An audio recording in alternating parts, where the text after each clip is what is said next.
কাল কিয়ামতের দিনটা বড় ভয়ঙ্কর হবে, এত ভয়ঙ্কর বন্ধু।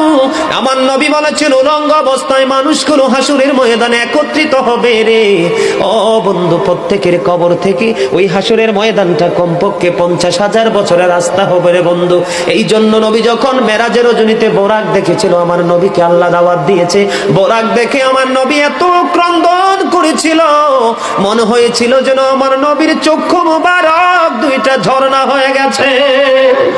রে যুবক, কাল কিয়ামতের দিন ঘাম এত ঘামবে রে, কেউ মাজা পর্যন্ত, কেউ নাভি পর্যন্ত, কেউ বা আবার পুরো শরীর বন্ধু ঘামের নিচে ডুবে থাকবে, আবার মাথার মগজ টকবক টকবক করে উতরাইতে থাকবে রে।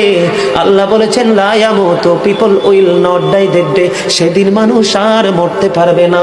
আল্লাহ বলেছেন ফিহা ওয়ালা ইয়াহইয়া, people will not be able to live that day, মানুষ সেদিন বাঁচতেও পারবে না। আমার আল্লাহ বলেছেন অমাহুম আনহা বিগাইবিন, people will not be able to escape that day, সেদিন মানুষ সেখান থেকে পালিয়ে যেতেও পারবো না। রে দুর্গাপুরের যুবক, হাদিস শরীফের মধ্যে এসেছে কাল কিয়ামতের দিন আল্লাহর আরশের ছায়া ছাড়া কোনো ছায়া থাকবে না। ওই কাল কিয়ামতের দিন এই দুর্গাপুরের যুবকগুলো চাইয়া দেখেন চাতক পাখির মতো বসে আছে।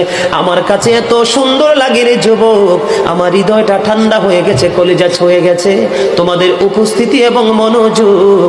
আল্লাহ রাব্বুল আলামিন হাদিস শরীফের মধ্যে এসেছে কাল কিয়ামতের দিন আর 7 শ্রেণীর মানুষকে আল্লাহর আরশের ছায়ার নিচে জায়গা দিবে রে। এর মধ্যে বিশাল একটা টিম থাকবে পৃথিবীর যুবকেরা। জোরে জোরে সুবহানাল্লাহ।